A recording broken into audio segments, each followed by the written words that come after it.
Hai, kalian mungkin nggak tahu aku siapa atau apa yang aku lakukan. Dan oleh karena itu, di video singkat ini akan menceritakan perjalananku. Hai, nama aku Abah. Ceritaku bermula ketika aku masuk ke Arunika. Saat itu, aku mengibaratkan diriku seperti rumput laut yang terombang-ambing di laut dan tidak bisa berbuat apa-apa. Dan akhirnya, ceritaku bermulai ketika aku mengangkat proyek bertema daur ulang limbah plastik yang kuberi nama Sirkus Poli. Awalnya semua berjalan lancar, seperti yang kuharapkan. Orang-orang berkata kalau kegagalan itu bagian dari proses, bagian dari belajar, dan lain sebagainya.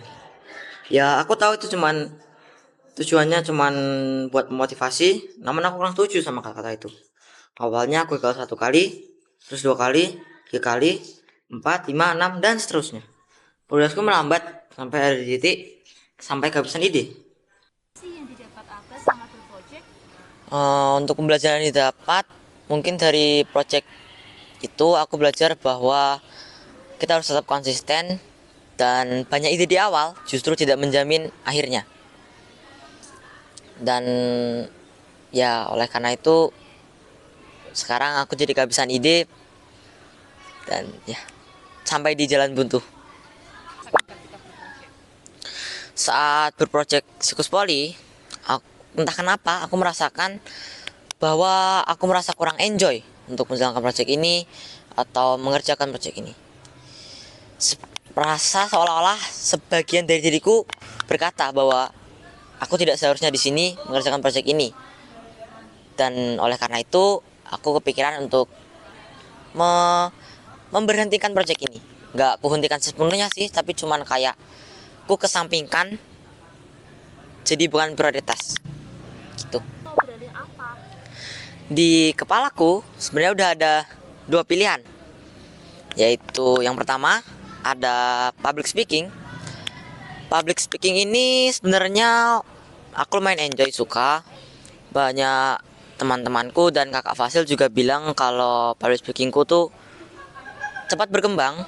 Dan waktu kelas 8 aku juga sempat buat ikut konferensi dan di situ bisa dibilang performaku lumayan bagus lah.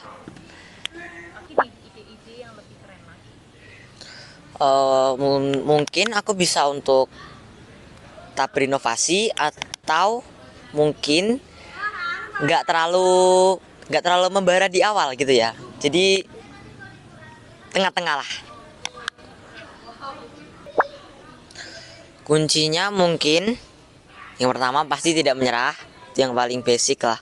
Terus yang kedua mungkin aku harus jujur terhadap diriku sendiri, tahu kapan harus berhenti, kapan harus istirahat, kapan harus lanjut, dan ya jujur terhadap diri sendiri. Itu aja mungkin. Teman-teman, setelah mempertimbangkan, jadinya saya akan memutuskan untuk melanjutkan passionku di public speaking.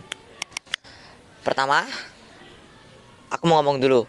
Aku milih public speaking bukan karena banyak yang bilang public speakingku bagus, tapi karena aku enjoy dan aku pengen selalu diliatin orang, selalu jadi pusat perhatian dan you know, didengerin sama banyak orang, itu seru. Lebih tepatnya sih aku public speaking pengen jadi pembicara. Mungkin selanjutnya aku bisa belajar di lembaga public speaking atau mungkin coba jadi pembicara di event, ya siapa tahu. Sekian, terima kasih dari saya.